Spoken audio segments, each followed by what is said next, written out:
welcome and get comfortable. Tonight, we're going to explore the fascinating world of Five Nights at Freddy's through hundreds of facts, details, and observations about one of gaming's most intricate and beloved horror franchises. Let these facts wash over you. Let your mind wander through the haunted pizzerias and the mysteries they contain, and drift peacefully into sleep as we explore every corner of the FNAF universe. Five Nights at Freddy's was created by Scott Kearthan, an independent game developer who'd been making games for years before FNAF became his breakthrough success. Scott had created numerous games before FNAF, including Christian-themed games and family-friendly titles, but none of them achieved significant commercial success. In fact, one of his earlier games received criticism for having characters that looked creepy and robotic, which ironically inspired him to lean into that aesthetic and create FNAF.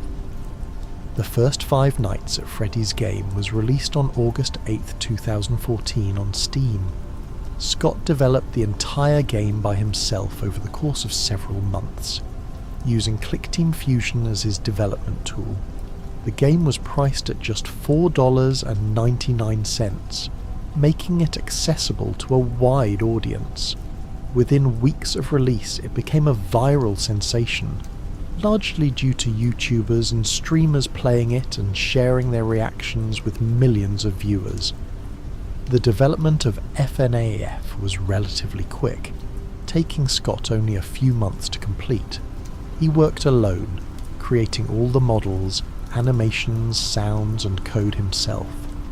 This solo development approach meant that Scott had complete creative control over the project, allowing him to realize his vision without compromise. The game's file size was small, making it easy to download and run on modest computers, which contributed to its accessibility and viral spread. Scott initially wasn't sure if FNAF would be successful. He had experienced failures with previous games and was uncertain whether this horror game would resonate with audiences. He priced it affordably to encourage people to take a chance on it, and he actively engaged with early players on forums and social media.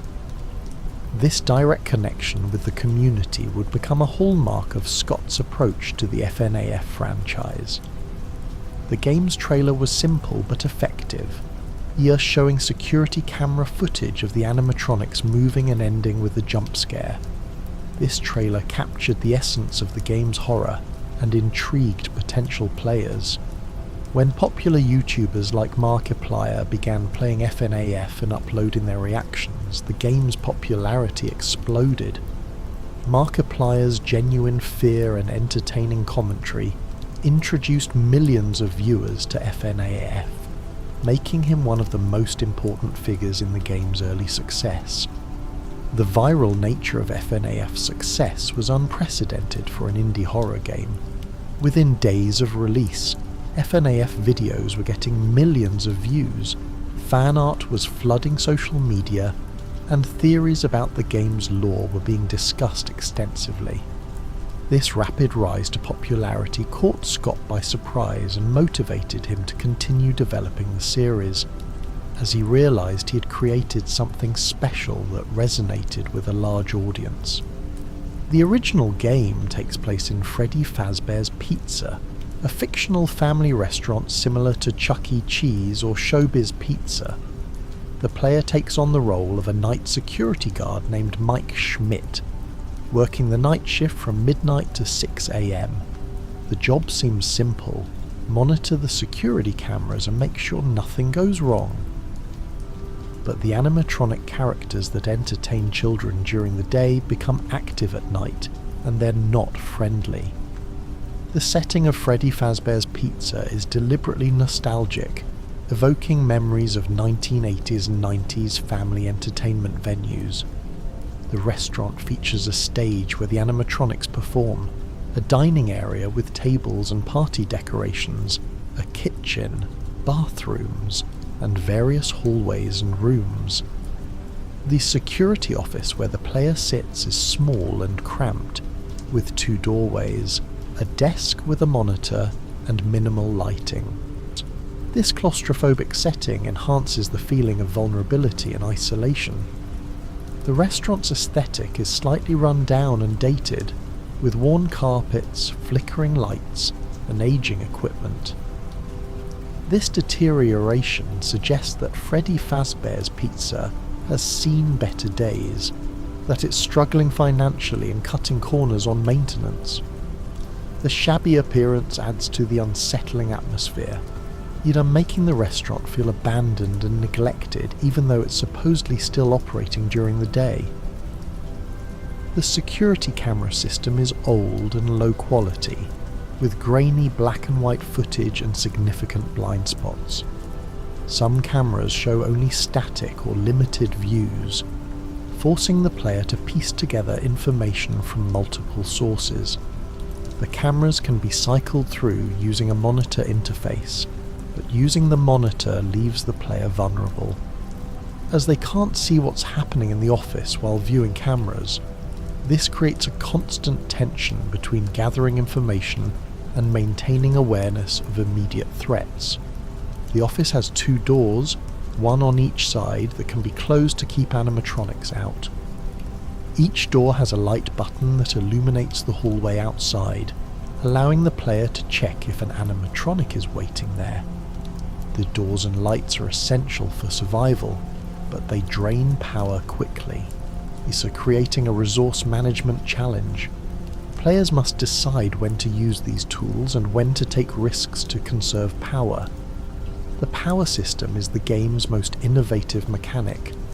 The player starts each night with a limited amount of power, represented by a percentage that drains throughout the night.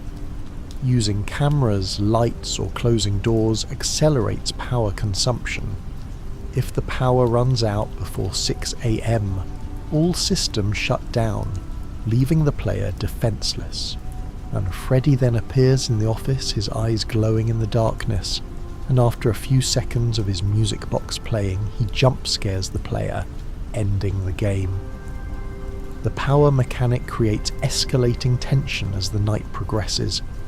Early in the night, players can afford to be more liberal with power usage, checking cameras frequently and closing doors when uncertain.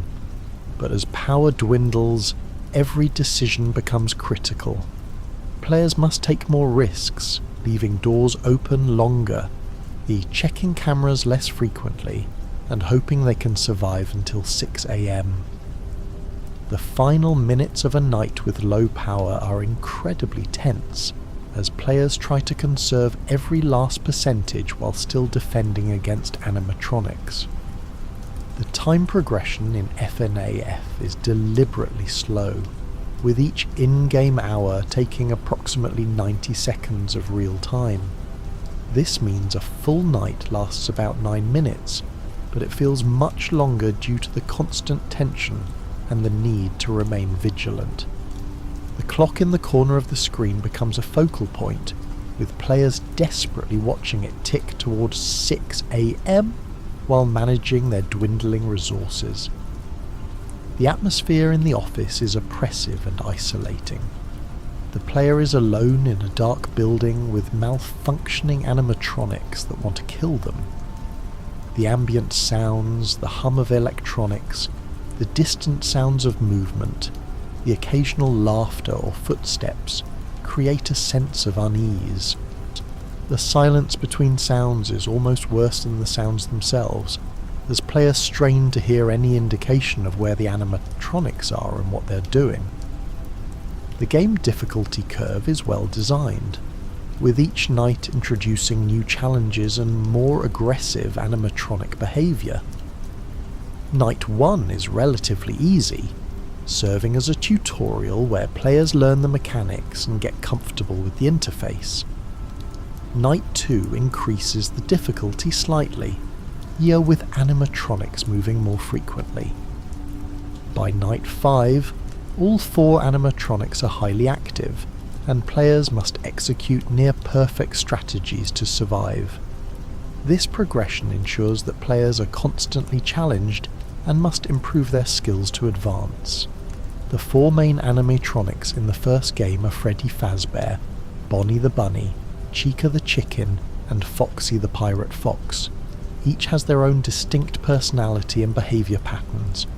Freddy is the leader, patient and methodical, often waiting until the power runs out before making his move. Bonnie is aggressive and fast, usually the first to leave the stage and start moving through the building. Chica is unpredictable, often appearing in the kitchen where her movements can only be tracked by sound. Foxy is unique, hiding behind a curtain in Pirate Cove and charging down the hallway when given the opportunity. Freddy Fazbear is the mascot of the restaurant. We a brown bear wearing a black top hat and bow tie. He holds a microphone and serves as the lead singer of the animatronic band. Freddy's behaviour in the game is distinctive. He moves slowly and methodically, following a specific path through the building. He typically moves from the show stage to the dining area, then to the restrooms, then to the kitchen, and finally to the East Hall before reaching the office. Freddy's movements can be tracked on cameras, but he becomes more difficult to see as he gets closer to the office, often appearing as just a pair of glowing eyes in the darkness. Freddy's most dangerous moment comes when the power runs out. When the lights go out, Freddy appears in the left doorway, his eyes glowing in the darkness. His music box version of the Toreador March from the opera, Carmen, begins playing, a cheerful tune that becomes increasingly ominous as it plays. After a random amount of time, was usually between 5 and 20 seconds, Freddy jump scares the player, ending the game. This power-out sequence is one of FNAF's most iconic moments, with the music and glowing eyes creating intense dread. Bonnie the Bunny is a purple animatronic rabbit who plays guitar in the band. Bonnie is typically the most aggressive animatronic in the early nights, often being the first to leave the show stage and start moving toward the office. Bonnie approaches from the left side of the building, is moving through the dining area, backstage and the West Hall before reaching the left door. Bonnie's movements are relatively fast, and he can appear at the door suddenly, requiring players to check the left side frequently. Bonnie's appearance is unsettling, with his large eyes and somewhat creepy smile. When he's at the left door, players can see him standing in the hallway if they turn on the light. If the door isn't closed quickly, Bonnie will enter the office and jump scare the player. Bonnie's jump scare is one of the game's most startling, with his face suddenly filling the screen accompanied by a loud scream. The suddenness and intensity of Bonnie's jump scare made him one of the most feared animatronics in the original game. Chica the Chicken is a yellow animatronic chicken who holds a cupcake on a plate. She's the only female animatronic in the original game, though her gender isn't immediately obvious from her appearance. Daddy Chica approaches from the right side of the building, moving through the dining area, the kitchen and the East Hall before reaching the right door. Chica's movements are somewhat unpredictable, and she often lingers in locations longer than other animatronics. Chica's time in the kitchen is particularly notable because the kitchen camera doesn't have video, only audio. When Chica is in the kitchen, players hear the sounds of pots and pans clattering, dishes breaking and other kitchen noises. These audio cues are essential for tracking Chica's position, as players can't see her on camera while she's in the kitchen. The kitchen sounds add to the game's atmosphere, creating a sense of activity and chaos happening just out of sight. When Chica reaches the right door, she can be seen standing in the hallway when the light is turned on. Like Bonnie, if the door isn't closed in time, Chica will enter the office and jump scare the player. Chica's jump scare is similar to Bonnie's, with her face suddenly appearing on screen with a loud scream. Some players find Chica's jump scare even more disturbing than Bonnie's, due to her wide open mouth and the visibility of her endoskeleton teeth. Foxy the Pirate Fox is a red animatronic fox with an eye patch, a hook for a hand, and tattered clothing that gives him a pirate appearance. Foxy is unique among the animatronics because he doesn't move through the building like the others. Instead, he stays in Pirate Cove, a separate area with a curtain. Foxy's behaviour is tied to how often the player checks on him via camera. If the player doesn't check Pirate Cove regularly, Foxy becomes more active and eventually leaves the cove to sprint down the West Hall toward the office. Foxy's running animation is one of FNAF's most memorable moments. When Foxy leaves Pirate Cove, he runs at full speed down the West Hall, and if the player happens to be viewing the West Hall camera, they'll see Foxy charging directly at them. This creates a moment of panic as players must quickly switch to the office view and close the left door before Foxy arrives. If the door isn't closed in time, Foxy will enter the office and jump scare the player, his hook and teeth filling the screen.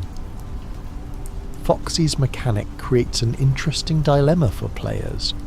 Checking Pirate Cove frequently keeps Foxy calm, but using cameras drains power, where players must balance the need to monitor Foxy with the need to conserve power, creating strategic decisions about when and how often to check on him. This mechanic also punishes players who try to conserve power by not using cameras at all, as Foxy will inevitably attack if ignored. The animatronics AI in FNAF is relatively simple but effective. Each animatronic has an AI level that determines how frequently they attempt to move. On night 1, the AI levels are low, as meaning the animatronics move infrequently. As the nights progress, the AI levels increase, making the animatronics more active and aggressive. By night 5, the AI levels are high enough that multiple animatronics are moving constantly, creating overwhelming pressure on the player. The AI system includes some randomness, meaning that even with the same AI levels, animatronics won't always behave identically. But this randomness prevents players from memorizing exact patterns and requires them to adapt to each night's specific circumstances. Some nights might have Bonnie being particularly aggressive, while other nights might have Chica moving more frequently. This variability keeps the game fresh and unpredictable even after multiple playthroughs. The animatronic's behaviour is explained in-universe through Phone Guy's calls. He mentions that the animatronics have a free roaming mode at night to prevent their servos from locking up from disuse.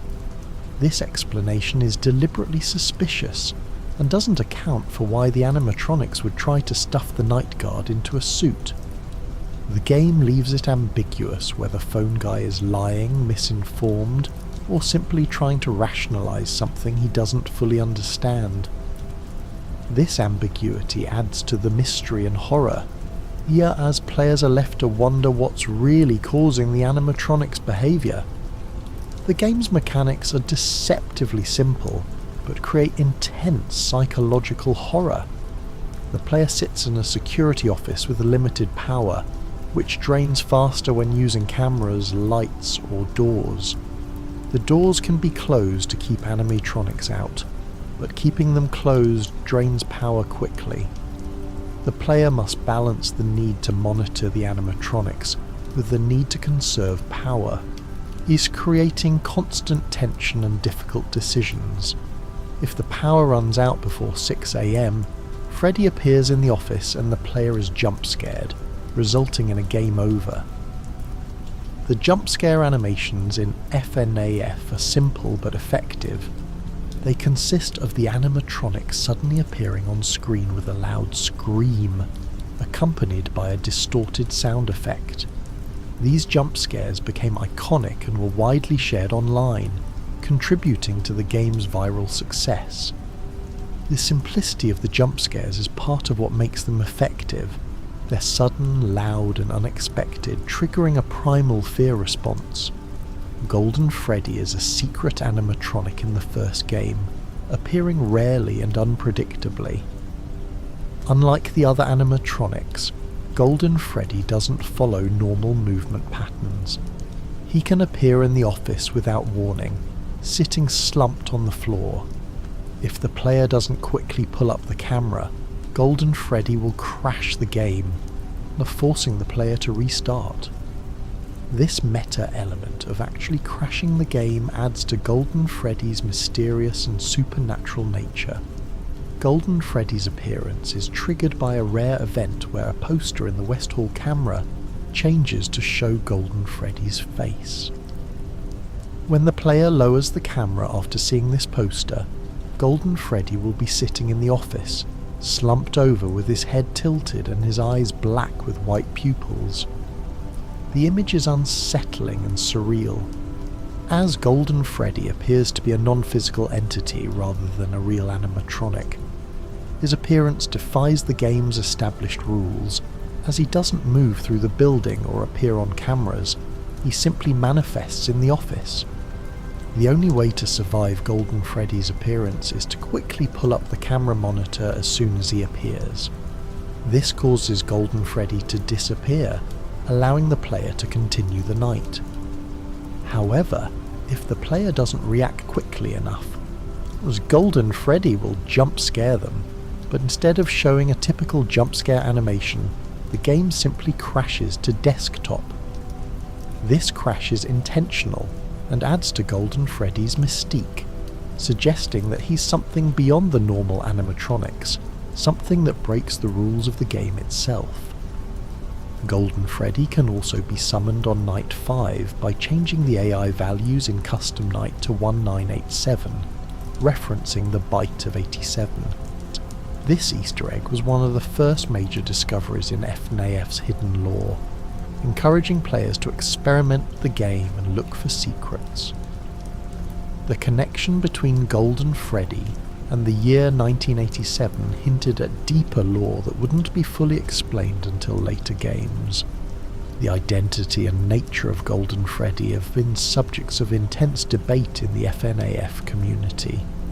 Theories about whether Golden Freddy is a physical animatronic or a ghost, whether he's possessed by one soul or two, and what his connection is to Fredbear and the Crying Child have divided fans for years. Golden Freddy represents the mysterious, unexplained elements of FNAF that keep fans theorizing and discussing the lore long after playing the games. The first game includes newspaper clippings that hint at a dark backstory. These clippings mention an incident where children went missing at Freddy Fazbear's pizza, and complaints about the animatronics smelling bad and leaking blood and mucus. These details suggest that the animatronics are haunted by the spirits of murdered children, though the first game leaves much of this ambiguous and open to interpretation. The newspaper clippings appear on the walls of the office and can be read by zooming in on them with the camera system. The first clipping is a job advertisement for the night guard position. You're offering $120 per week, and mentioning that the job involves monitoring cameras and ensuring nothing goes wrong. The casual tone of the ad contrasts with the reality of the job's dangers, showing how Fazbear Entertainment downplays the risks to attract desperate applicants. Another clipping reports on children going missing at Freddy Fazbear's pizza, with 2 children lured into a back room by someone wearing a mascot costume. The article mentions that the suspect was apprehended but later released due to lack of evidence. This clipping establishes the missing children incident, which becomes central to FNAF's lore. The detail about the mascot costume hints at William Afton's method of luring children, using the spring Bonnie suit to gain their trust. A third clipping discusses complaints from parents about the animatronics smelling bad and leaking blood and mucus from their eyes and mouths. And the article mentions that the restaurant has tried to clean the animatronics, but the smell persists. This disturbing detail suggests that the children's bodies are hidden inside the animatronic suits, causing the smell and leakage. The fact that the restaurant continues operating despite these complaints shows Fazbear Entertainment's prioritization of profit over addressing obvious problems. The final clipping announces that Freddy Fazbear's Pizza will close by year's end, citing a lack of customers and the restaurant's unfortunate reputation.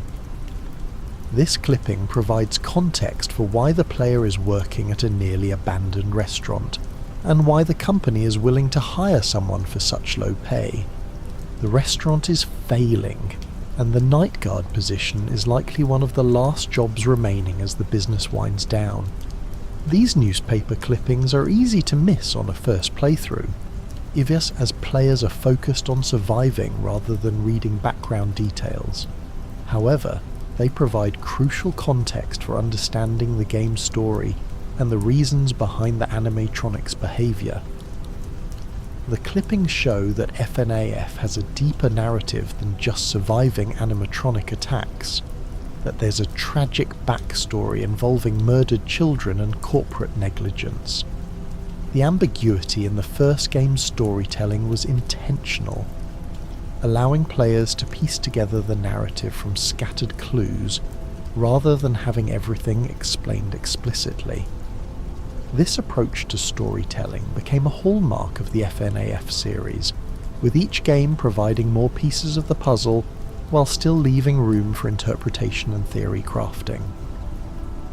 The newspaper clippings were the first example of this style, GC rewarding observant players with lore details while not forcing the story on those who just wanted to experience the horror gameplay. The phone calls in FNAF are delivered by a character known as Phone Guy, who provides instructions and information to the player. Phone Guy's messages become increasingly ominous as the week progresses, revealing more about the dangers of the job and the history of the restaurant. On night 4, the player hears Phone Guy's final message, where he's attacked and presumably killed by the animatronics, adding to the game's horror and sense of danger. Phone Guy is voiced by Scott Cawthon himself, giving the character an authentic, slightly awkward quality that makes him feel like a real person rather than a polished voice actor. Phone Guy's tone is casual and friendly at first, trying to make the night guard job seem routine and manageable. He provides useful information about the animatronics' behaviour and the building's layout, while also dropping hints about the restaurant's dark history and the dangers the player faces. The first phone call on night 1 introduces Phone Guy and establishes the basic premise. He welcomes the player to their new job, explains the animatronics' free roaming mode, and mentions that the previous night guard complained about the characters trying to get into the office. Phone Guy's casual tone when discussing these dangers is darkly humorous, as he treats potentially deadly situations as minor inconveniences. This contrast between his friendly demeanour and the horrifying information he's sharing creates an unsettling atmosphere. On night 2, Phone Guy's message becomes slightly more concerning. He mentions the bite of 87, an incident where an animatronic bit someone's frontal lobe, and notes that it's amazing that the human body can live without the frontal lobe. This casual reference to a horrific injury establishes that terrible things have happened at Freddy Fazbear's Pizza, and that the company has continued operating despite these incidents. Phone Guy also mentions that the animatronics might try to stuff the night guard into a suit if they catch them, explaining that they would see the guard as an endoskeleton without a costume. The night 3 phone call reveals more about the animatronics' aggressive behaviour. Phone Guy explains that the animatronics used to be allowed to walk around during the day, but this was stopped after the bite of 87. He also mentions that the animatronics' facial recognition systems might be malfunctioning, causing them to see adults as endoskeletons. These explanations attempt to rationalise the animatronics' behaviour, but they raise more questions than they answer, leaving players to wonder what's really going on. Nightfall's phone call is the most disturbing. Phone Guy sounds panicked and frightened, a stark contrast to his previous casual tone. He mentions that he's been moved to the day shift, but he's recording this message at night, suggesting something has gone wrong. During the call, the sounds of animatronics can be heard in the background, getting closer. Phone Guy's breathing becomes laboured, and he mentions that Foxy is always his favourite. The call ends with the sounds of Freddy's music box playing, followed by Golden Freddy's scream, implying that Phone Guy has been killed. The death of Phone Guy is significant because it demonstrates that the threat is real, and that even someone familiar with the restaurant and its dangers can be killed. It also removes the player's source of information and guidance, leaving them to face the remaining nights alone. The ambiguity about exactly which animatronic killed Phone Guy has been debated by fans, with evidence pointing to Golden Freddy based on the sounds in the call. On night 5, there's no phone call, emphasising the player's isolation. The silence where Phone Guy's voice should be is eerie and unsettling, reminding players that they're truly alone now. Some players report hearing faint, distorted sounds when listening carefully to the phone on night 5, possibly remnants of Phone Guy's voice or other hidden audio, but these sounds are ambiguous and open to interpretation. Phone Guy's character serves multiple purposes in the game. He provides necessary tutorial information, delivers lore hints, creates atmosphere through his increasingly worried tone, and his death raises the stakes by showing that the danger is lethal. His casual attitude toward horrifying situations also provides dark humour, just making the horror more palatable while also highlighting the absurdity of the situation. Phone Guy became a beloved character in the FNAF community, with fans creating theories about his identity and fate. Phone Guy mentions that the animatronics have a free roaming mode at night to prevent their servos from locking up. This explanation for why the animatronics move at night is deliberately suspicious, as it doesn't explain why they would try to stuff the night guard into an animatronic suit. The game leaves it ambiguous whether Phone Guy is lying, misinformed, or simply trying to rationalise something he doesn't fully understand. The game includes 6 nights, with each night becoming progressively more difficult as the animatronics become more aggressive. Night 5 is particularly challenging, with all 4 animatronics moving frequently and aggressively. After completing Night 5, the player receives a paycheck showing they earned $120 for the week, which works out to about $4 per hour, well below minimum wage even in 2014. The paycheck detail is a darkly humorous touch that highlights the exploitation inherent in the night guard position. The player has survived 5 nights of deadly animatronic attacks, has witnessed or heard about multiple deaths, and has endured extreme psychological stress, all for poverty wages. The paycheck shows the player's name as Mike Schmidt and lists the employer as Freddy Fazbear's Pizza, providing the first concrete detail about the player character's identity. The low pay also explains why the restaurant can find people willing to take this dangerous job. They're hiring desperate people who have no better options. The paycheck also shows that the week runs from Monday to Friday, establishing that the player works a standard work week despite the extraordinary dangers. This mundane detail contrasts with the horror of the job, emphasising the absurdity of treating deadly animatronic attacks as just another workplace hazard. The fact that Fazbear Entertainment continues to operate and hire night guards, despite knowing the dangers, shows their callous disregard for employee safety. Night 6 is unlocked after completing Night 5, and it's even more difficult than Night 5. The animatronics are extremely aggressive, and completing Night 6 requires perfect timing and resource management. After beating night 6, the player receives another paycheck, this time for overtime. The overtime pay is $50, bringing the total earnings to $170 for 6 nights of work. This is still an absurdly low amount given the dangers involved, but it shows that the player character is desperate enough to continue working despite nearly being killed multiple times. The overtime paycheck also reveals that Mike Schmidt has been moved to the day shift, presumably because the company recognises that he's one of the few people who can survive the night shift. However, the paycheck also includes a note that Mike has been fired for tampering with the animatronics and odor. The tampering charge likely refers to Mike's use of the security systems to defend himself. While the odor complaint is unexplained in the first game but becomes significant in later games when it's revealed that Mike is actually Michael Afton, whose body is rotting after being used as a suit by Enard. Night 7, called Custom Night, allows players to adjust the AI difficulty of each animatronic individually, creating custom challenges and allowing for different gameplay experiences. The Custom Night menu shows sliders for Freddy, Bonnie, Chica, and Foxy, i.e. with each slider ranging from 0 to 20.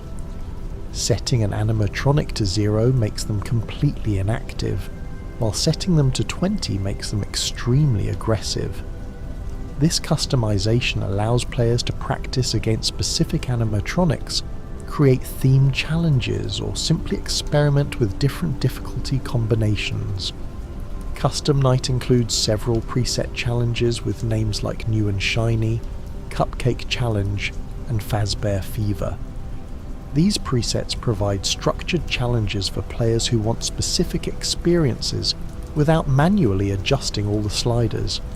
Some presets focus on particular animatronics, while others create balanced but difficult scenarios. These challenges add replay value and give players goals to work toward beyond simply beating the main nights. The maximum difficulty setting in Custom Night is known as 2020 mode, where all 4 animatronics are set to AI level 20, the highest possible setting. Beating 2020 mode is extremely difficult and requires near perfect play, as the animatronics are constantly active and aggressive. Players who beat this mode are considered to have truly mastered the game's mechanics. The strategy for 2020 mode involves precise timing, minimal camera usage to conserve power, and quick reactions to animatronic movements. Completing 2020 mode rewards the player with a 3rd star on the main menu, alongside the stars for beating nights 5 and 6. These stars serve as badges of honour, showing that the player has conquered FNAF's hardest challenges.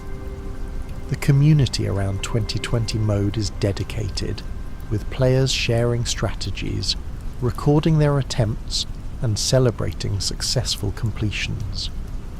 The mode has become a benchmark for FNAF skill, with completing it being a significant achievement in the community.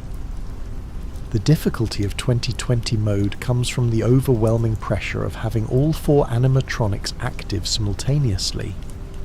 Bonnie and Chica move constantly, requiring frequent door checks and closures. Foxy demands regular camera attention to keep him in Pirate Cove. Freddy moves steadily toward the office, requiring monitoring to track his position. Managing all these threats while conserving enough power to survive until 6 AM requires incredible focus, quick decision making, and often a bit of luck with animatronic movement patterns. The game's atmosphere is enhanced by its sound design.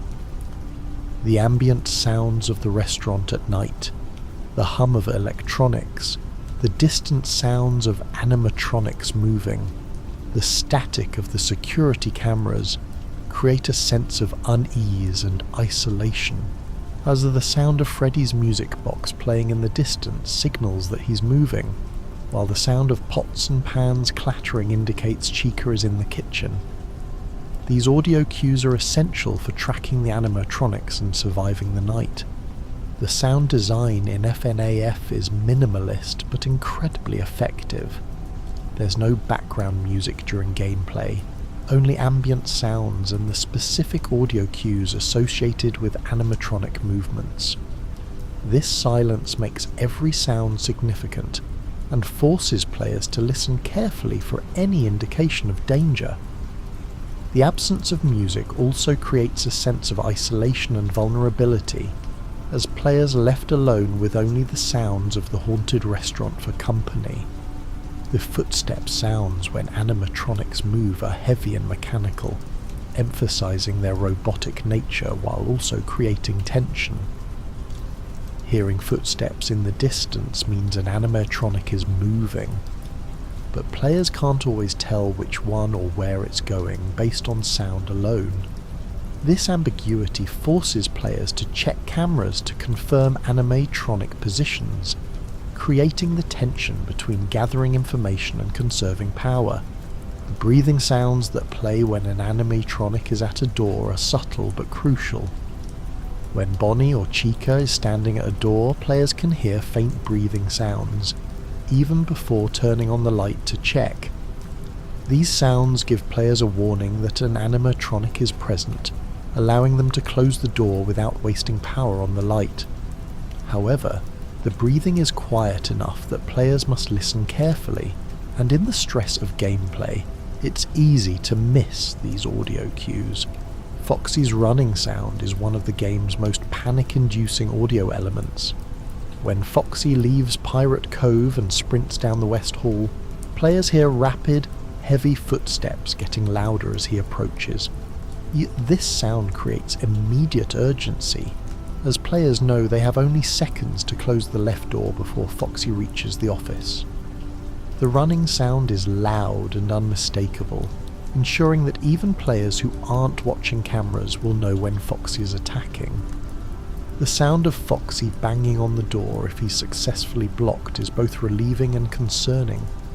The banging confirms that the player closed the door in time, but it also drains a significant amount of power. Each time Foxy attacks and is blocked, he drains more power than simply having the door closed for the same duration. This mechanic punishes players who let Foxy become too active, as repeated attacks can quickly deplete power reserves. The kitchen audio is unique because it's the only camera that provides sound instead of video. When viewing the kitchen camera, players see only a black screen with audio-only text, but they can hear sounds of activity in the kitchen. Sex. When Chica is in the kitchen, the sounds of pots and pans clattering, dishes breaking, and other kitchen noises play. These sounds are unsettling because they suggest Chica is actively doing something in the kitchen, though what exactly she's doing is left to the player's imagination. The static sound of the security cameras is constant and slightly grating, adding to the oppressive atmosphere, and the static represents the low quality of the security system and creates a sense that the player's tools are inadequate for the task at hand.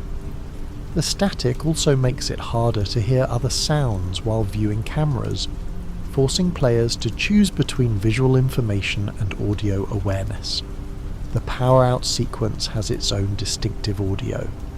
When the power runs out, all sounds stop except for Freddy's music box playing in the left doorway.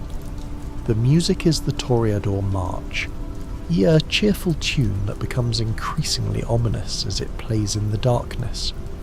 The music plays for a random duration, creating suspense as players wait for the inevitable jump scare.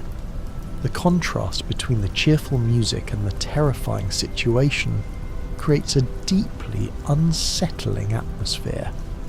The jump scare sounds are loud, distorted screams that trigger an immediate fear response. These sounds are designed to be startling and unpleasant, maximizing the impact of the jump scares. The screams are similar for all animatronics but have slight variations, giving each character a distinctive jump scare sound. The volume and suddenness of these sounds make them effective even after players have experienced them multiple times. The 6 AM chime that signals the end of a night is one of the most satisfying sounds in gaming. After minutes of tension and stress, the simple chime that indicates survival brings immediate relief. The sound is cheerful and innocent, a stark contrast to the horror of the night, and it represents safety and success. Players often report feeling genuine relief and joy when hearing the 6 AM chime, especially after difficult nights or close calls with animatronics. The office in FNAF is claustrophobic and limiting, with the player unable to move from their chair. This restriction creates a sense of helplessness and vulnerability, as the player can only watch and react, never taking proactive action. The inability to leave the office or fight back against the animatronics makes the player feel trapped, enhancing the horror experience. The office design is simple but effective. The player sits at a desk facing forward, with doorways on both the left and right sides. The desk holds the security monitor, which can be pulled up to view cameras. Behind the player is a wall with posters and decorations, including the newspaper clippings that provide lore information. The office is small and cramped, with no escape routes or hiding places. This confined space creates a feeling of being cornered, with threats able to approach from multiple directions while the player has nowhere to run. The lighting in the office is dim, with most illumination coming from the monitor and the hallway lights. This low lighting creates shadows and makes it difficult to see details, adding to the unsettling atmosphere. When the power runs out, the office becomes completely dark except for Freddy's glowing eyes, creating one of the game's most terrifying moments. The darkness represents total vulnerability, as the player can no longer see or defend against threats. The camera monitor is the player's primary tool for gathering information, but it also creates vulnerability. When the monitor is raised, it blocks the player's view of the office, meaning they can't see if an animatronic has entered. This creates a constant tension between the need to monitor animatronic positions and the need to maintain awareness of the immediate surroundings. Players must develop a rhythm of checking cameras briefly and frequently, rather than watching them for extended periods. The door buttons are positioned on either side of the office, requiring the player to look left or right to access them. This positioning means the player can't watch both doors simultaneously, creating blind spots that animatronics can exploit. The doors themselves are heavy metal barriers that slam down when activated, providing complete protection, but also cutting off visibility and draining power quickly. The decision of when to close doors and when to leave them open is central to FNAF's strategic gameplay. The light buttons next to each door allow the player to illuminate the hallways and check for animatronics. The lights reveal a short section of hallway, showing whether Bonnie or Chica is waiting at the door. However, the lights only show the immediate area outside the door, meaning animatronics could be approaching but not yet visible. The lights also drain power, though less than the doors, creating another resource management consideration. The fan on the desk is a small detail that adds to the office's atmosphere. It rotates slowly, creating movement in the otherwise static environment. The fan serves no gameplay purpose but adds to the sense of being in a real office, making the setting feel more grounded and believable.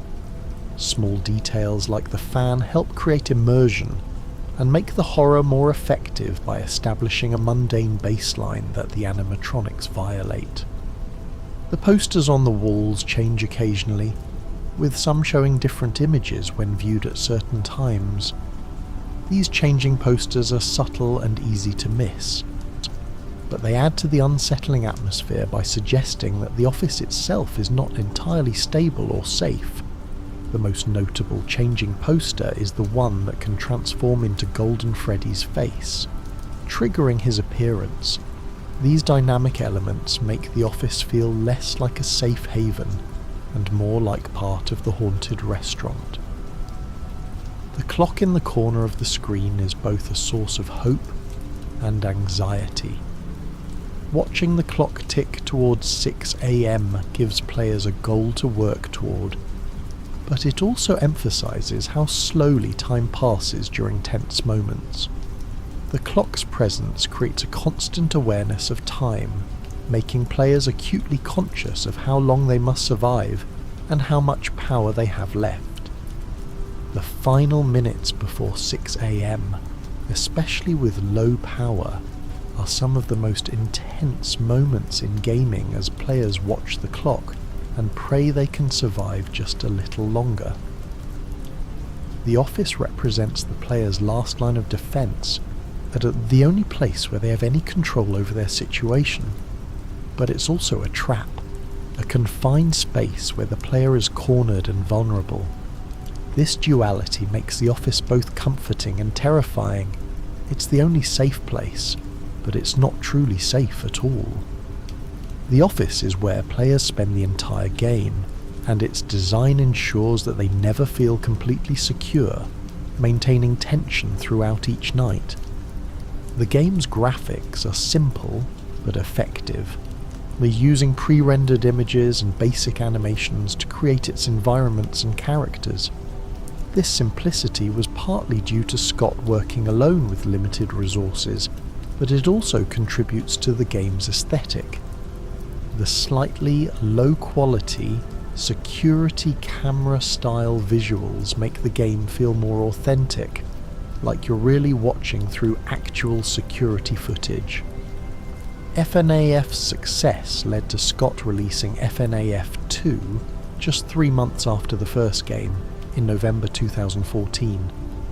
This incredibly quick turnaround was possible because Scott had already been working on ideas for a sequel and was able to reuse and modify assets from the first game.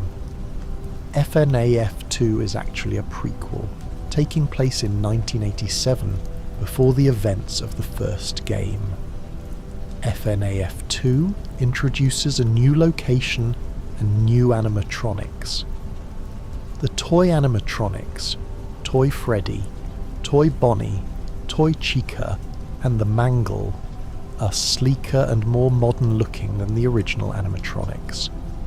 They're designed to be more kid-friendly and less creepy, with rosy cheeks and more cartoonish proportions, but they're still deadly at night, hunting the player with even more aggression than the original animatronics.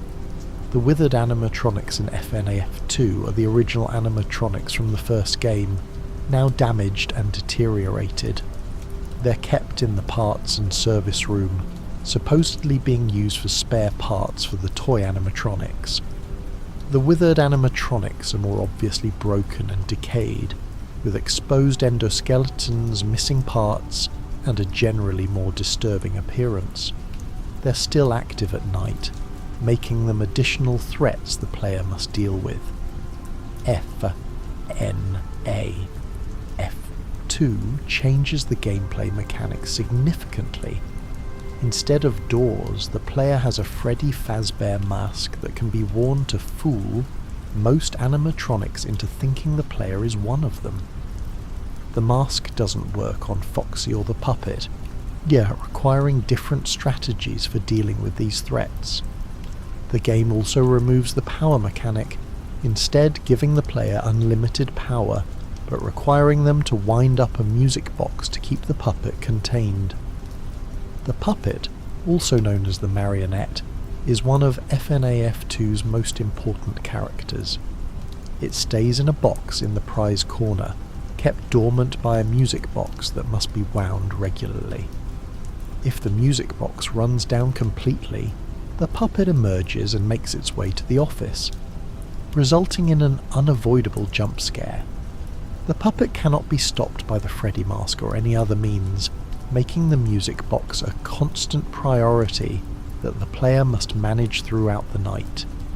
Balloon Boy is a small humanoid animatronic who appears in FNAF 2.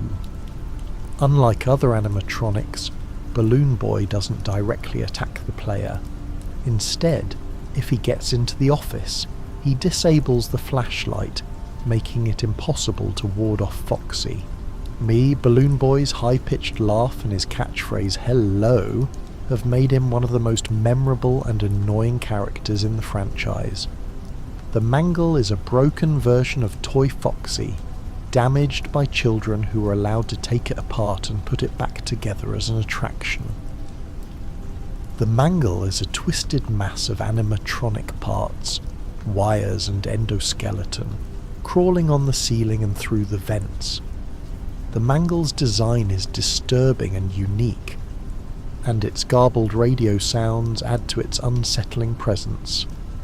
FNAF 2 introduces the concept of the Bite of 87, mentioned by Phone Guy as an incident where an animatronic bit someone's frontal lobe.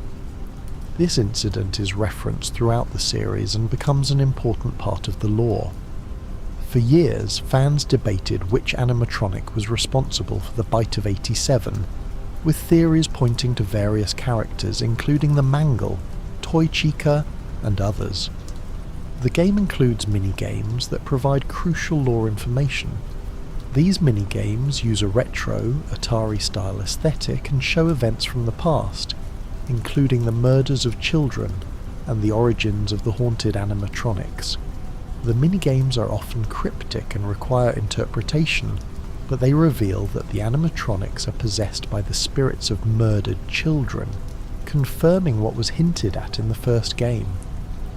One of the most important minigames in FNAF 2 is Give Gifts, Give Life, which shows the puppet giving life to the murdered children by placing them in the animatronic suits. This minigame establishes the puppet as a key figure in the lore, responsible for the haunting of the animatronics. The puppet itself is possessed by Charlotte Emily, the daughter of Henry Emily, one of the founders of Fazbear Entertainment. FNAF 2's Custom Night allows players to adjust the difficulty of individual animatronics and includes various challenge modes. The 10-20 mode, where 10 animatronics are set to difficulty 20, is considered one of the hardest challenges in the entire series. Beating this mode requires incredible skill, perfect timing, and a deep understanding of each animatronic's behaviour patterns.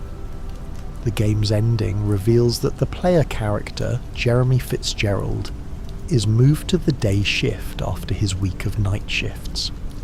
Phone Guy mentions that there was a bite incident during a birthday party, thus heavily implying that Jeremy was the victim of the Bite of 87. This connection between the player character and a major lore event was a significant revelation for fans. FNAF 3 was released in March 2015, continuing the series' rapid release schedule. FNAF 3 takes place 30 years after the first game, in a horror attraction called Fazbear's Fright, built to capitalise on the legends surrounding Freddy Fazbear's Pizza. The attraction's owners have collected authentic props and decorations from the old restaurants, including one very special find, a real animatronic. Springtrap is the main antagonist of FNAF 3, a heavily damaged animatronic suit containing the corpse of William Afton, the man who murdered the children. Springtrap is a springlock suit, one of the hybrid costumes that could function as both an animatronic and a wearable suit. William Afton was killed when the springlocks failed while he was wearing the suit, impaling him with dozens of metal rods and animatronic parts. His body remained in the suit for 30 years, and his spirit became bound to it, creating Springtrap. The gameplay in FNAF 3 is different from previous games. There's only one animatronic that can kill the player, Springtrap. However, the game introduces phantom animatronics, the hallucinations of the previous animatronics that appear and jump scare the player, causing system errors that disable cameras or ventilation. These phantoms don't directly kill the player, but they make it harder to track Springtrap and maintain the systems, indirectly increasing the danger. The ventilation system in FNAF 3 is crucial to survival. If it fails, the player starts hallucinating more frequently, making it difficult to distinguish between real threats and phantoms. The player must balance monitoring Springtrap, maintaining systems, and dealing with phantom jump scares, creating a different kind of tension than previous games. The audio devices in FNAF 3 allow the player to lure Springtrap away from the office by playing sounds in different rooms. This mechanic gives the player more control than in previous games, allowing for proactive strategies rather than just reactive defense. However, Springtrap is intelligent and unpredictable, sometimes ignoring the audio lures or taking unexpected paths through the building. FNAF 3's minigames are crucial to understanding the series' lore. They show William Afton returning to the abandoned Freddy Fazbear's pizza and dismantling the animatronics, releasing the spirits of the murdered children. The spirits corner Afton, and he hides in the Spring Bonnie suit, which then fails and kills him. These minigames explain how Afton became Springtrap, and show the spirits finally confronting their murderer. The Happiest Day minigame in FNAF 3 is one of the most emotionally significant moments in the series. It shows a child wearing a golden Freddy mask receiving a birthday cake from other children wearing masks of the main animatronics. This minigame represents the murdered children finally finding peace and moving on, their souls freed from the animatronics that had been their prisons. It's a rare moment of hope and closure in the otherwise dark FNAF story. FNAF 3 has multiple endings depending on whether the player completes certain minigames. The bad ending shows the animatronic head still lit up, suggesting the spirits are still trapped.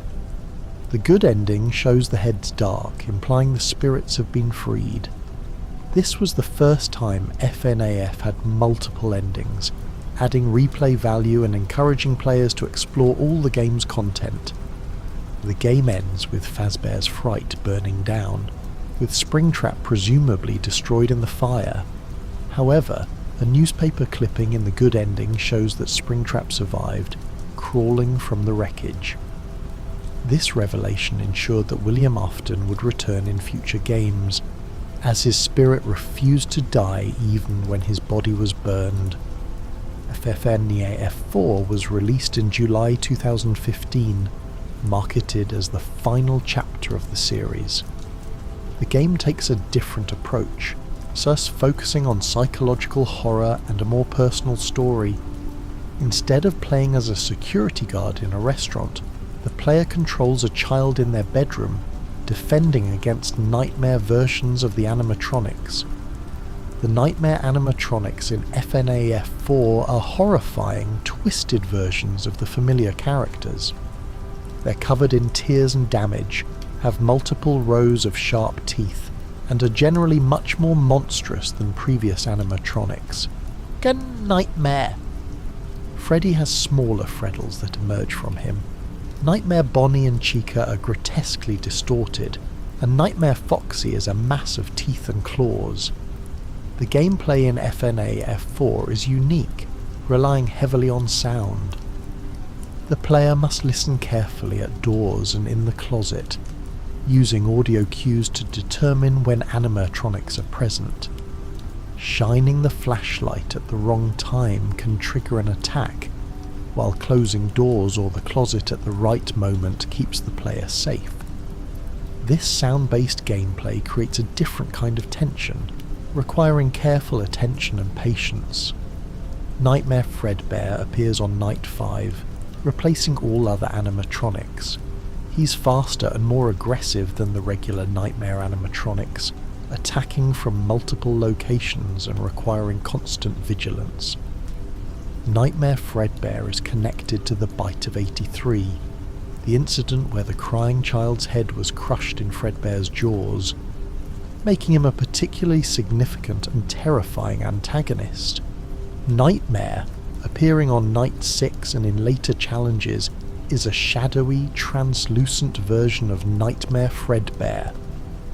He's even more aggressive and difficult to defend against, representing the ultimate nightmare, death itself. Nightmare's design is simple but effective. He's essentially Nightmare Fredbear but darker and more ethereal, suggesting something beyond physical threat. The minigames in FNAF 4 tell the story of the crying child, a young boy who is terrified of the animatronics and is tormented by his older brother. These minigames show the events leading up to the Bite of 83, where the crying child's head is placed in Fredbear's mouth as a prank, resulting in his skull being crushed. The minigames are heartbreaking, showing a frightened child whose fears are dismissed and whose tragedy could have been prevented. The Fredbear plush that appears throughout FNAF 4's minigames is mysterious and significant. It seems to talk to the crying child, offering comfort and making promises. The plush's final line, "I will put you back together," has been the subject of intense debate among fans. Some believe it's William Afton speaking through the plush, others think it's a supernatural entity, and some interpret it as the crying child's dying thoughts.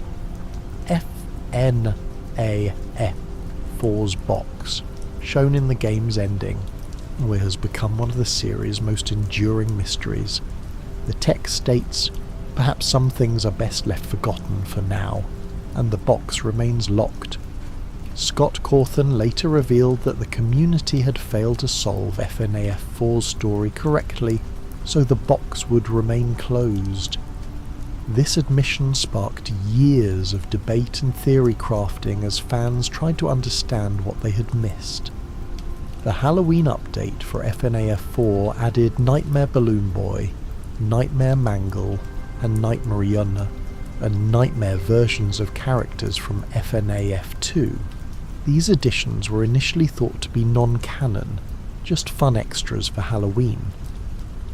However, later games suggested that at least some of these Nightmare animatronics might have significance to the lore, particularly Nightmare Mangle's connection to the Bite of 87. FNAF World was released in January 2016 as a departure from the horror series. It's a colourful, cartoonish RPG featuring cute versions of FNAF characters. The game was initially released as a paid title but received negative reviews due to bugs and incomplete features. Scott removed it from Steam, fixed the issues, and re-released it for free, apologising to fans for the initial release's quality. FNAF World includes multiple endings and hidden content that provide lore hints for future games. The game's clock ending shows a desk with various items that would appear in later FNAF games, essentially previewing sister location. While FNAF World is not canon to the main story, it contains meta-commentary and hints about the series' direction. Sister Location was released in October 2016, taking the series in a new direction. The game is set in Circus Baby's entertainment and rental, an underground facility where animatronics are stored and rented out for parties. The game has a more story-driven approach than previous entries, with voice acting, cutscenes, and a clearer narrative structure.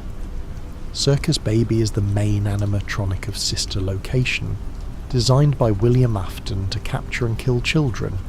She has a claw mechanism hidden in her chest that can grab a child and pull them inside.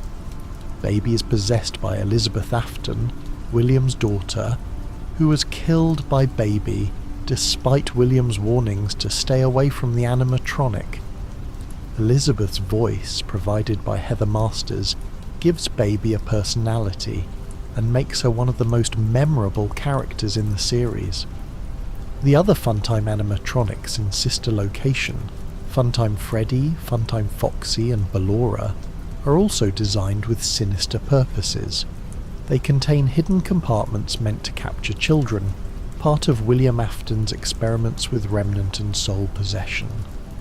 These animatronics are more advanced than previous models, with sophisticated AI and the ability to speak and interact in complex ways. Funtime Freddy is particularly memorable for his manic personality and his hand puppet, Bon Bon. Voiced by Kellen Goff, Funtime Freddy speaks in an enthusiastic, almost childlike manner that contrasts disturbingly with his deadly nature. His catchphrase, "Bon Bon go get 'em," before sending his puppet to attack has become iconic among fans. Ballora is unique among FNAF animatronics, designed as a ballerina who dances and sings. Her song, which plays as she moves through her gallery, is haunting and beautiful. Ballora's eyes are closed, and she navigates by sound, requiring the player to move quietly to avoid attracting her attention. Some fans theorise that Ballora is possessed by Mrs. Afton, William's wife, though this has never been confirmed. The Minarinas are small ballerina animatronics associated with Ballora. They appear in groups and can climb onto the player, obscuring vision and making it difficult to complete tasks. While not directly deadly, the mini-arenas add to the game's tension and difficulty, particularly in the parts and service sections where they must be removed from Ballora. Enard is the main antagonist of Sister Location's true ending. Enard is an amalgamation of all the Funtime animatronics endoskeletons merged together into a single entity. Enard's plan is to escape the facility by hiding inside the player character's body, using human skin as a disguise. This plan succeeds, leading to one of the most disturbing moments in the series. The scooping room scene in Sister Location is one of the franchise's most shocking moments.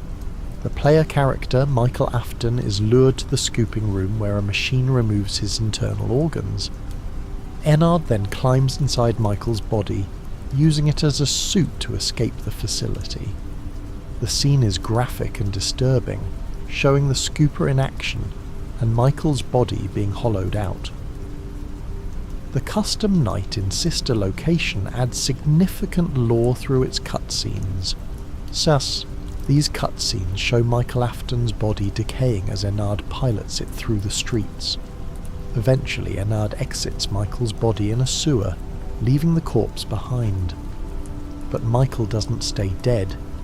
His body stands back up, his eyes opening, revealing that he's become something, neither alive nor dead, animated by remnant or sheer determination.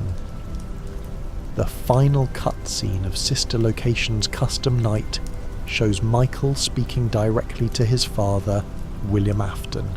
Michael reveals that he's been searching for William, that he's going to come find you, setting up future games.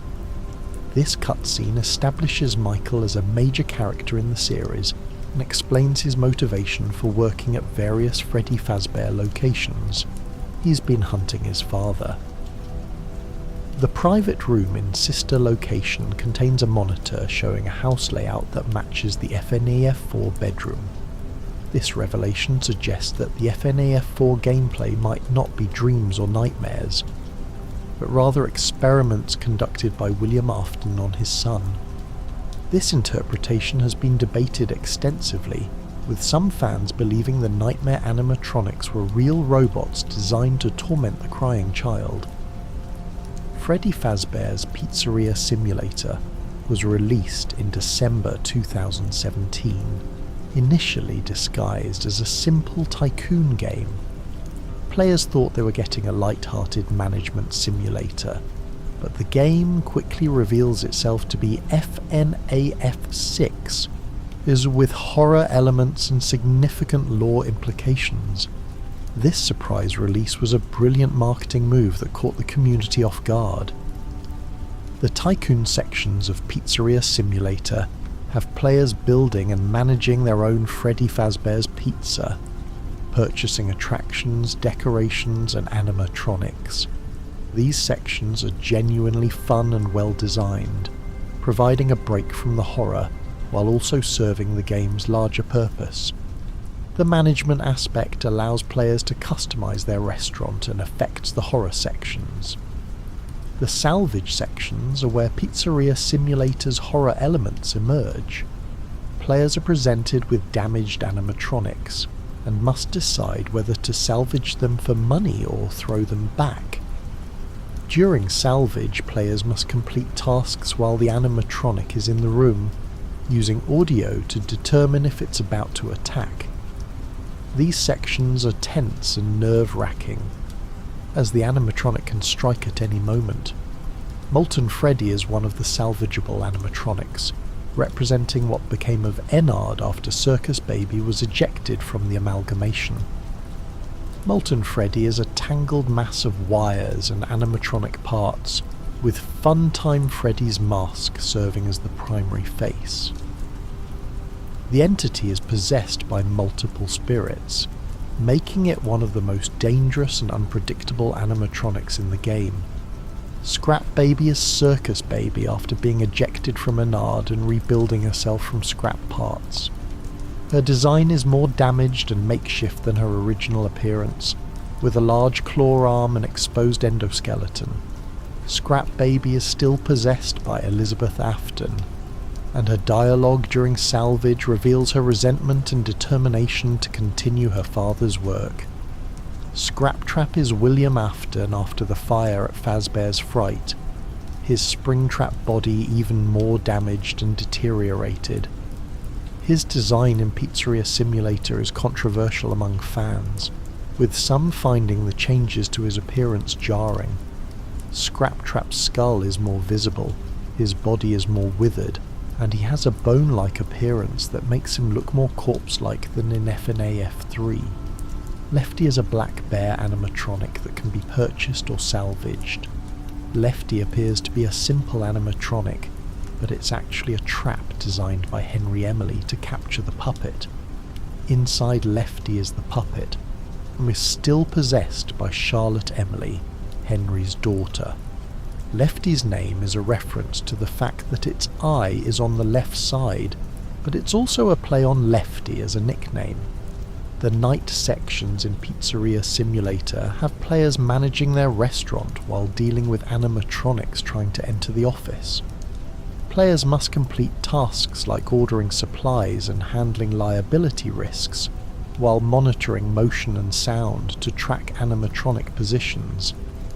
The gameplay is similar to previous FNAF games, but with additional management elements that add complexity. The true ending of Pizzeria Simulator is one of the most significant moments in the series. Henry Emily reveals that the entire restaurant was a trap designed to lure in all the haunted animatronics and destroy them. He delivers a speech addressing each animatronic, offering them rest and peace, while also condemning William Afton to hell. The building burns, and destroying the animatronics and supposedly ending the cycle of tragedy. Henry's speech in the true ending is emotionally powerful and provides closure to many storylines. He apologizes to his daughter Charlotte for failing to protect her, tells the murdered children they can finally rest, acknowledges Michael's attempts to make things right, and condemns William for his crimes. The speech is well written and well delivered, providing a satisfying conclusion to the story that had been building since the first game. The completion ending shows gravestones for the murdered children, finally revealing their names: Gabriel, Jeremy, Susie, Fritz, and Cassidy. This confirmation of the children's identities was significant for fans who've been theorising about the lore for years. The gravestones also show Charlotte's grave, and a sixth grave that's obscured, leading to speculation about whose grave it might be. The insanity ending occurs if players go bankrupt in the Tycoon mode. This ending shows the player character, later revealed to be Michael Afton, sitting in a dark room while Scrap Baby's voice taunts him. This ending suggests that Michael's quest for redemption has failed, that he's been unable to stop his father or free the spirits, leaving him trapped in an endless cycle of failure and guilt. Ultimate Custom Night was released in June 2018 as a free update, but it's substantial enough to be considered its own game. It features over 50 animatronic characters from across the series, each with unique mechanics and behaviours. Players can customise the difficulty of each animatronic, creating personalised challenges ranging from easy to nearly impossible. The highest difficulty in Ultimate Custom Night, 50-20 mode, is considered one of the hardest challenges in gaming. With 50 animatronics all set to maximum difficulty, the player must manage an overwhelming number of threats simultaneously. Only a handful of players have legitimately beaten 50-20 mode, requiring incredible skill, memorization, and luck. Ultimate Custom Night's lore implications are significant and debated. The game is presented as William Afton's personal hell, where he's tormented by the animatronics he created and the children he murdered. The vengeful spirit keeping him trapped is heavily implied to be Cassidy, the child possessing Golden Freddy, who refuses to let Afton find peace even when the other spirits have moved on. Old Man Consequences appears in Ultimate Custom Night, a mysterious character who appears in a fishing minigame. He tells the player to leave the demon to his demons and to rest your own soul, seemingly addressing Cassidy and urging them to let go of their vengeance. This character represents the theme of letting go and moving on, suggesting that Cassidy's refusal to release Afton is trapping them both. The voice acting in Ultimate Custom Night is extensive, with many animatronics having multiple voice lines. The performances range from creepy to humorous, adding personality to characters that were previously silent. Some lines provide lore hints, while others are just entertaining flavor text. The voice acting significantly enhances the game's atmosphere and replayability. Help Wanted was released in May 2019, bringing FNAF into virtual reality. The game is presented as a VR experience created by Fazbear Entertainment to make light of the past tragedies, turning the horror into entertainment. This meta-narrative allows the game to remake classic FNAF gameplay in VR, while also advancing the story in new directions. Glitchtrap, also known as Malhair, is the main antagonist of Help Wanted. He's a digital entity that appears to be William Afton's consciousness, somehow transferred into the VR game. Glitchtrap can manipulate the game environment and attempts to possess the player, representing Afton's continued persistence even after his physical death. His design, a yellow rabbit reminiscent of Spring Bonnie, is both cute and unsettling. The VR gameplay in Help Wanted is intense and immersive, making the FNAF experience more visceral than ever before. Being in the office in VR, with animatronics approaching from all sides, creates a level of presence and fear that flat-screen games can't match. The game includes remakes of classic FNAF scenarios, as well as new experiences designed specifically for VR. The Curse of Dreadbear, DLC for Help Wanted, added Halloween-themed content, including new levels and animatronics. Dreadbear, a Frankenstein-inspired version of Freddie, is the main new character. The DLC also includes Grim Foxy, a pumpkin-headed version of Foxy, and other spooky variants. The Halloween theme allows for creative new designs while maintaining the FNAF aesthetic.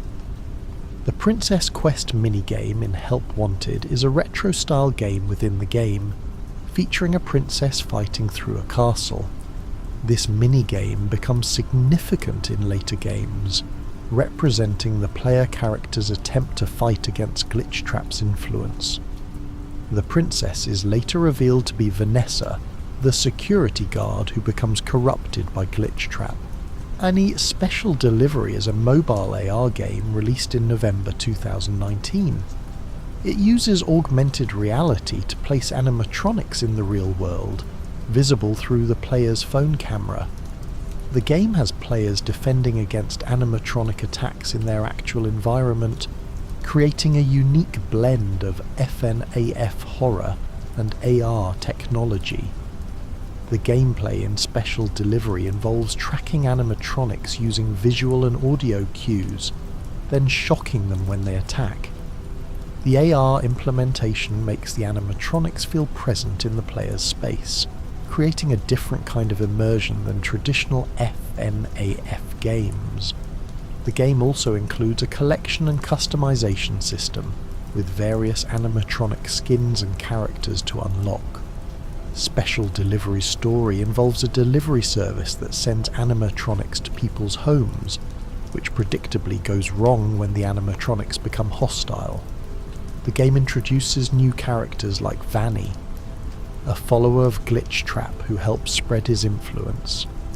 Special Delivery bridges the gap between Help Wanted and Security Breach, showing how Glitchtrap's corruption spreads beyond the VR game.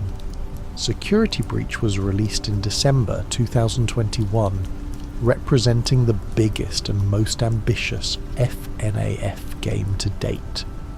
It's a full 3-dimensional game with free exploration, taking place in the massive Freddy Fazbear Mega Pizzaplex.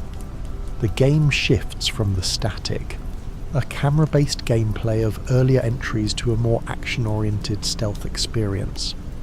The Pizzaplex is enormous, featuring multiple floors, attractions and areas to explore. It includes Phaser Blast, a laser tag arena, Monty Golf, a mini-golf course, Roxy Raceway, a go-kart track, and many other attractions.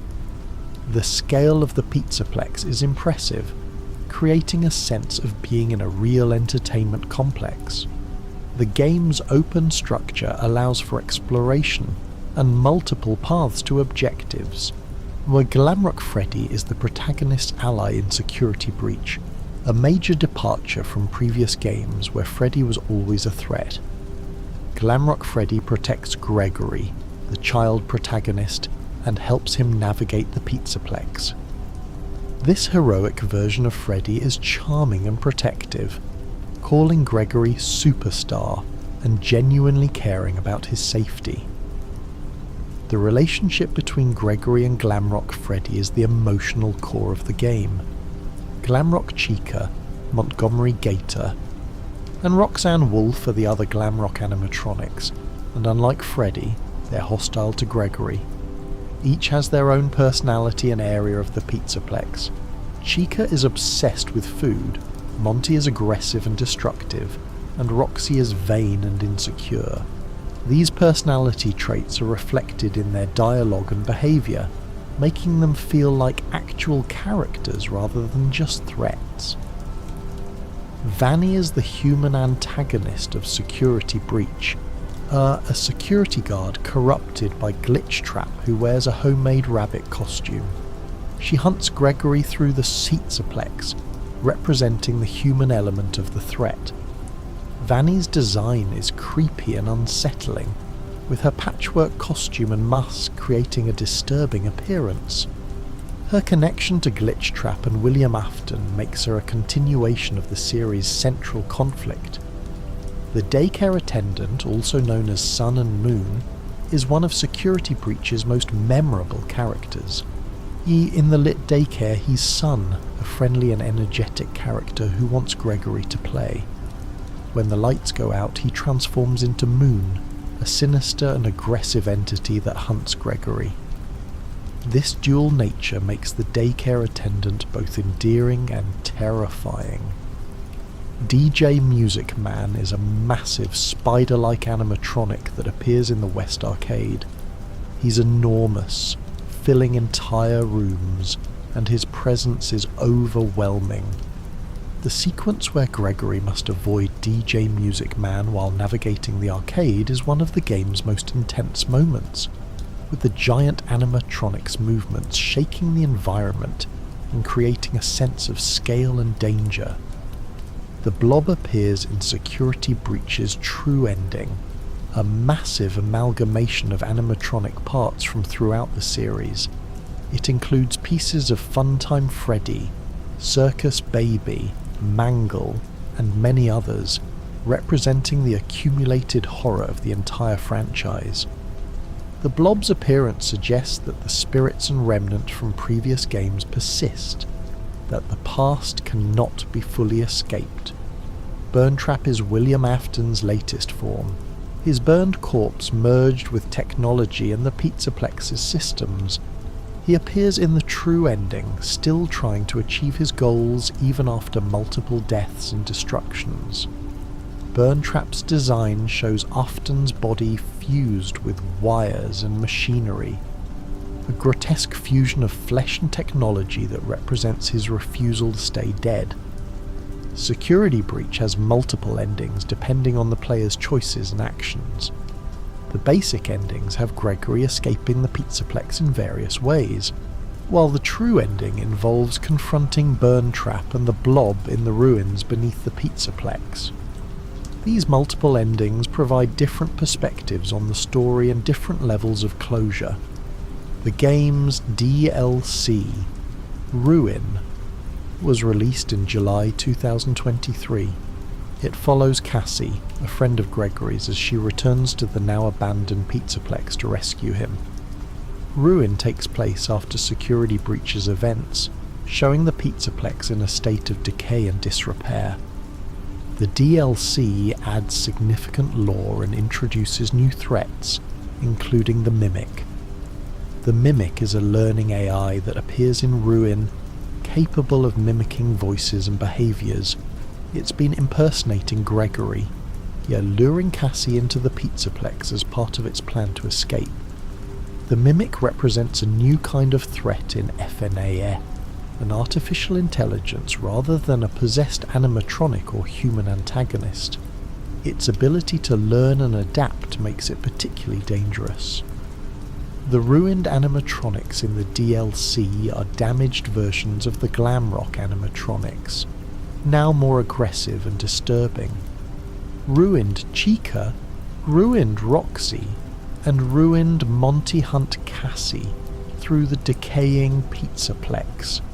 Their damaged appearances and erratic behaviour make them more threatening than their Glamrock counterparts, showing how quickly the Pizzaplex has fallen into disrepair. The Vanny Mask in Ruin is an AR device that allows Cassie to see hidden objects and interact with the Pizzaplex's systems.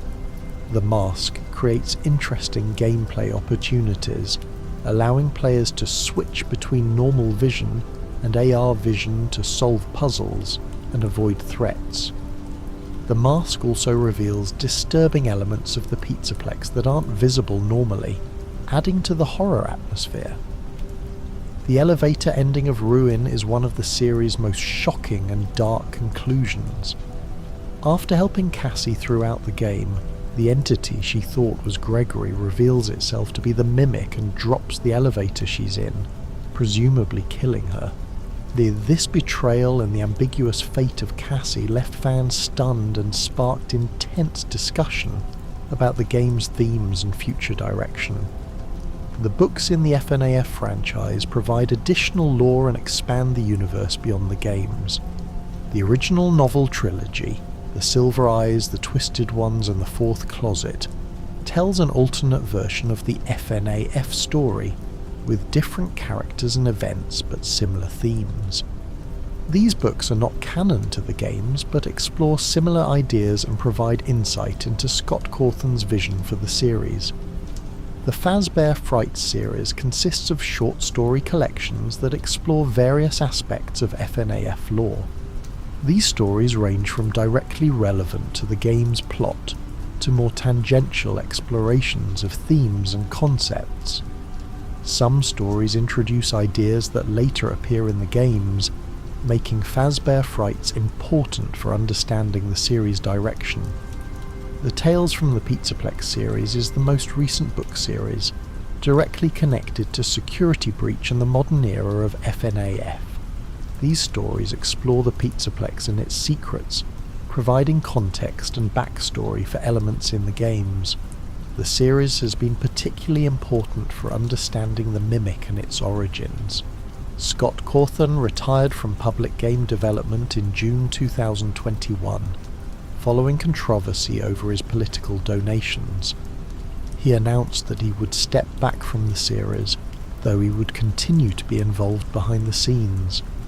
Steelwool Studios took over primary development of the games, with Scott serving as a consultant and approver of creative decisions. The FNAF movie was released in October 2023, after years of development and multiple script revisions. The film stars Josh Hutcherson as Mike Schmidt and features Jim Henson's Creature Shop, creating practical animatronic effects. The movie takes liberties with the game's story but captures the atmosphere and key elements that made FNAF popular. The movie's animatronics are impressive practical effects, bringing Freddie, Bonnie, Chica and Foxy to life in physical form. The decision to use practical effects rather than CGI was praised by fans, as it gave the animatronics weight and presence that digital effects might not have achieved. The animatronics' movements and appearances are faithful to the games while being adapted for live action. The film's box office success exceeded expectations, grossing over $290 million worldwide. This success demonstrated FNAF's mainstream appeal and ensured that sequels would be greenlit. The movie introduced FNAF to audiences who might not have played the games, expanding the franchise's reach significantly. The community surrounding FNAF is one of the most active and creative in gaming. Fans create theories, artwork, animations, music, and more, keeping the series alive between game releases. The theorizing community, led by creators like MatPat of Game Theory, has become an integral part of the FNAF experience, with Scott Cawthon sometimes engaging with and responding to fan theories. The music of FNAF, both official and fan-created, has become a significant part of the franchise's culture. Songs like the Living Tombstone's Five Nights at Freddy's became viral hits, introducing many people to the series. Fan musicians have created hundreds of FNAF songs exploring different characters, events, and themes from the games. The character designs in FNAF are iconic and instantly recognisable. Freddy's brown fur and top hat, Bonnie's purple colour and guitar, Chica's yellow feathers and bib, Foxy's red fur and hook. These designs are simple but memorable. The animatronics appearances strike a balance between cute and creepy, making them appealing while also being unsettling. The progression of animatronic designs across the series shows increasing sophistication and detail. The original animatronics are relatively simple, while later designs like the Glamrock animatronics are highly detailed with complex textures and features. This evolution reflects both technological advancement in game development and the in-universe progression of Fazbear Entertainment's animatronic technology. The use of colour in FNAF is deliberate and effective. The original games used dark, muted colours with occasional bright spots, creating a sense of unease and highlighting important elements. Security Breach uses more vibrant colours, reflecting the Pizzaplex's attempt to be a modern, appealing entertainment venue. But the bright colours also create an uncanny feeling when contrasted with the horror elements. The sound design in FNAF is crucial to its horror effectiveness. The ambient sounds, the footsteps of animatronics, the music box melodies, the static of cameras, all these audio elements create atmosphere and provide essential gameplay information. The series' jump scares are as much about the sudden loud sound as the visual, with the audio shock being a key part of the scare. The voice acting in later FNAF games adds significant depth to the characters. Circus Baby's voice makes her sympathetic and tragic. Funtime Freddy's manic energy makes him entertaining and disturbing, and Glamrock Freddy's warm tones make him genuinely likeable. The voice performances help players connect with characters that might otherwise be just scary robots. The lore of FNAF is intentionally complex and fragmented, requiring players to piece together the story from minigames, hidden details and cryptic clues.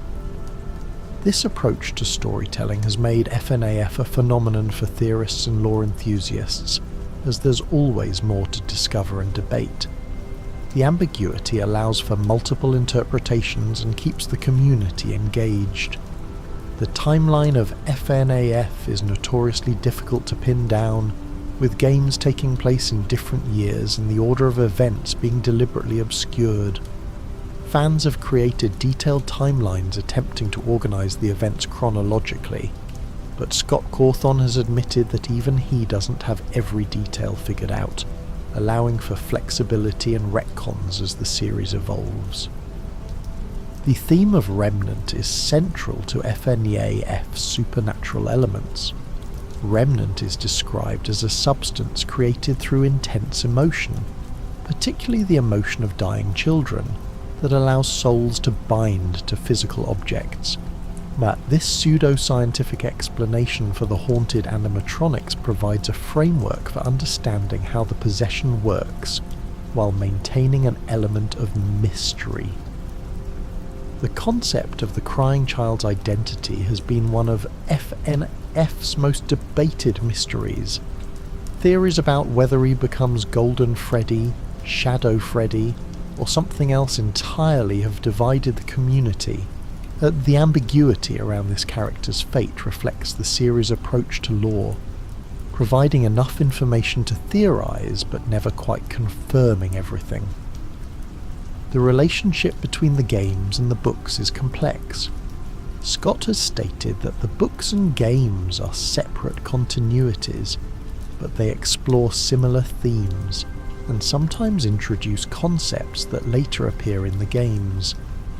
This relationship allows the books to expand the FNAF universe without being constrained by game canon, while still providing insights into Scott's vision for the series. The evolution of FNAF's gameplay shows Scott Cawthon's willingness to experiment and try new approaches, from the static camera gameplay of the original to the free-roaming exploration of Security Breach.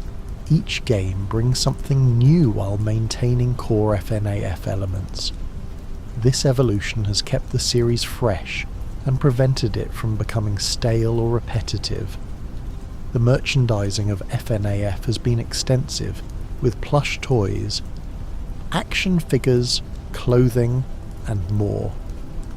The cute, marketable designs of the animatronics make them perfect for merchandise, creating an interesting contrast between their horror game origins and their presence as children's toys. This merchandising has made FNAF characters ubiquitous in pop culture.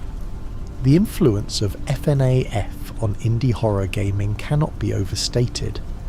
The game's success showed that indie developers could create viral hits and compete with major studios. Yet it inspired countless imitators and influenced the direction of horror gaming, proving that simple mechanics and effective atmosphere could be more impactful than big budgets and complex systems. The jump scare has become synonymous with FNAF, to the point where FNAF-style jump scare is a recognised term in gaming. The sudden appearance of an animatronic with a loud scream has been copied extensively, Yea, but FNAF's jump scares remain effective because they're earned through tension and build-up rather than being random or cheap. The accessibility of FNAF contributed to its success. The games are relatively inexpensive, run on modest hardware, and have simple controls that anyone can understand. This accessibility allowed FNAF to reach a wide audience, including younger players who might not have access to expensive gaming systems or complex games. The streaming and YouTube culture around FNAF was crucial to its viral success. Watching streamers and YouTubers react to FNAF scares became entertainment in itself, with millions of views on FNAF videos. This created a feedback loop where more people played the game to create content, which led to more people discovering and playing the game. The mystery box approach to FNAF storytelling, where not everything is explained and some questions remain unanswered, has been both praised and criticised. Some fans love the ambiguity and the opportunity to theorise, while others find it frustrating and wish for more concrete answers. This tension between mystery and clarity has been a constant in the series. The character of William Afton has evolved from a mysterious background figure to the series' central antagonist. His persistence across multiple games, his refusal to stay dead, and his role as the source of most of the series' tragedies make him one of gaming's most memorable villains. His various forms, Purple Guy, Springtrap, Scrap Trap, Glitch Trap, Burn Trap, show his determination to continue existing and causing harm. The theme of family tragedy runs throughout FNAF. The Afton family's destruction, with William's children all dying because of his actions or the consequences of his work, is heartbreaking. The Emily family's loss of Charlotte drives Henry's actions throughout the series. These family tragedies give the horror a personal, emotional weight beyond just scary animatronics. The concept of the Fazbear Entertainment Corporation as an entity that prioritizes profit over safety and covers up tragedies is a satirical element of FNAF. The company's willingness to reopen despite deaths, to downplay incidents, and to exploit its dark history for profit reflects real-world corporate behaviour and adds a layer of social commentary to the horror. The night guard position in FNAF is presented as a low-paying, dangerous job that the company treats as disposable. The fact that guards are paid minimum wage or less to face deadly animatronics, with the company knowing the danger, is darkly comedic and tragic. This treatment of workers as expendable adds to the series' themes of exploitation and corporate negligence. The use of retro aesthetics in FNAF's minigames creates a nostalgic feeling that contrasts with the horror of the events being depicted. The Atari-style graphics make the murders and tragedies feel distant and abstract, while also evoking memories of childhood gaming. This contrast between nostalgic form and horrific content is unsettling and effective. See, the animatronics' behaviour of trying to stuff the night guard into a suit is explained in universe as the mistaking the guard for an endoskeleton without a costume. This explanation is deliberately suspicious and doesn't fully account for their aggressive behaviour, leaving room for interpretation about whether the animatronics are following programming, acting on the murdered children's confused instincts, or something else entirely. The progression of technology in the FNAF universe, from the springlock suits of the early days to the advanced AI of the Glamrock animatronics, mirrors real-world technological advancement. This progression also shows how each generation of animatronics brings new dangers, as more sophisticated technology creates more sophisticated ways for things to go wrong. The concept of the safe room, a hidden room not visible on cameras or building plans, is an important element of FNAF lore. These rooms were used to hide the spring-lock suits after they were deemed too dangerous, and they became locations where William Afton could commit his crimes without being observed. The safe rooms represent the hidden spaces where evil can occur unseen. The puppet's role as the one who gives life to the other animatronics makes it a crucial character in the lore. Charlotte Emily, possessing the puppet, is trying to help the other murdered children by binding their souls to the animatronics system, giving them a form of continued existence. This act is both merciful and tragic, as it traps the children in mechanical bodies, but also prevents them from simply ceasing to exist. The concept of Happiest Day, where the murdered children finally receive the birthday party they never got and can move on, is one of FNAF's most poignant elements. The idea that these children have been trapped for decades, unable to rest, and that giving them a simple birthday party can free them, is both sad and hopeful. It suggests that what the children needed was not revenge but acknowledgement and peace. The debate over whether Michael Afton is the player character in multiple games has been a major point of discussion. The theory that Michael is the guard in FNAF 1, 3 and 6, working to undo his father's evil, gives the series a through line and makes Michael a tragic hero. His quest for redemption, working as a literal corpse to stop his father, is compelling and adds emotional depth to the gameplay. The use of phone calls and cassette tapes to deliver exposition is an effective storytelling device in FNAF.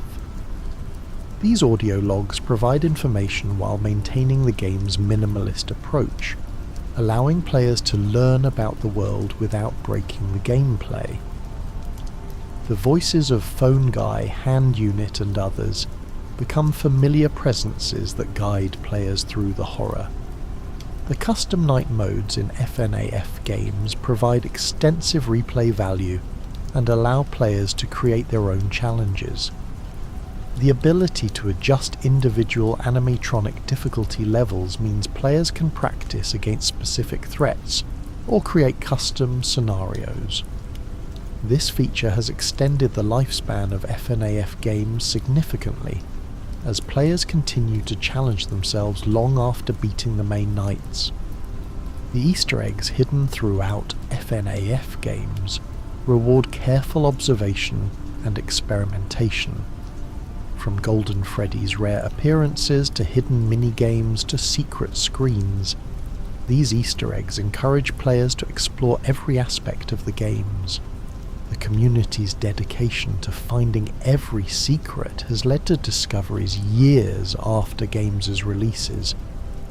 The transformation of FNAF from a simple indie horror game to a multimedia franchise spanning games, books, movies and merchandise is remarkable, and Scott Cawthon's creation has become a cultural phenomenon, recognised even by people who have never played the games. This success story is inspiring for indie developers and shows the power of a strong concept executed well. The themes of guilt, redemption, and the consequences of actions run throughout FNAF. Characters like Michael Afton and Henry Emily are driven by guilt over their failures and seek redemption through their actions. Yet William Afton represents the refusal to accept consequences, always finding ways to persist and continue causing harm. These themes give FNAF emotional and moral depth beyond its horror elements. The question of whether the animatronics are evil or victims is central to understanding FNAF's horror. The animatronics are possessed by murdered children who are confused, traumatized, and lashing out at anyone they perceive as a threat. They're not evil, they're victims who have been turned into threats by William Afton's actions. This moral complexity makes the horror more meaningful than simple monster attacks. The use of darkness and limited visibility in FNAF creates constant tension. Players can never see everything at once, must rely on cameras with blind spots, and face threats that can approach from multiple directions. This limitation forces players to make choices about what to monitor, and creates anxiety about what might be happening in areas they can't see. The power mechanic in the original FNAF is a brilliant design choice that creates escalating tension.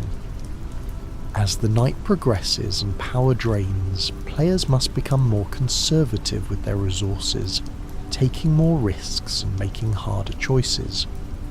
The moment when the power runs out and Freddy's music begins playing is one of gaming's most dread-inducing experiences.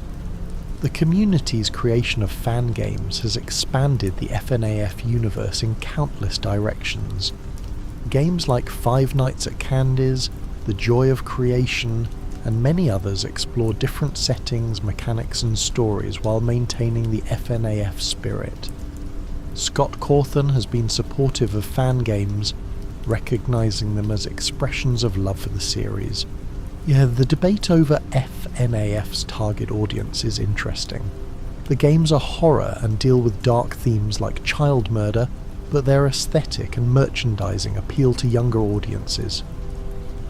This tension between horror content and cute character designs has led to FNAF having a diverse fan base spanning different age groups, though it's particularly popular with teenagers and young adults. The evolution of Scott Cawthon as a developer is evident across the FNAF series, where each game shows improvements in graphics, mechanics and storytelling, reflecting Scott's growing confidence and skill. The progression from the first game's simple mechanics to Security Breach's complex open-world design shows remarkable growth and ambition.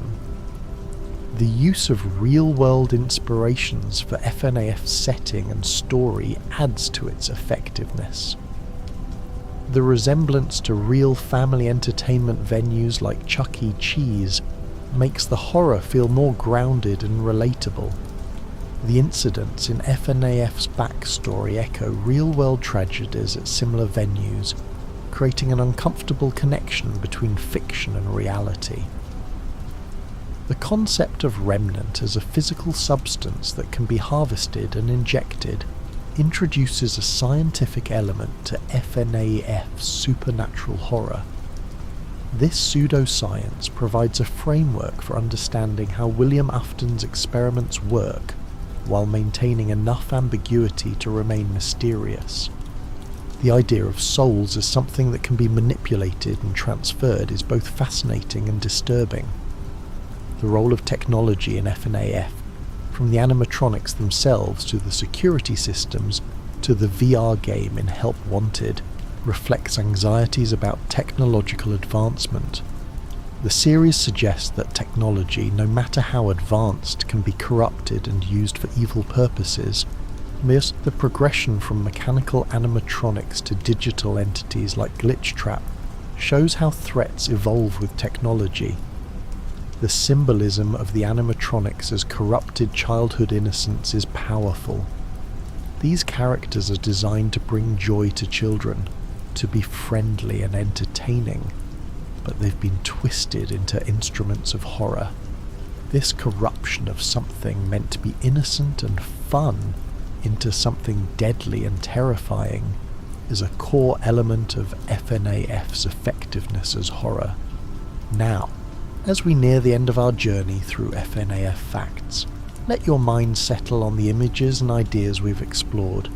The haunted pizzerias, the tragic stories, the mysteries that remain unsolved.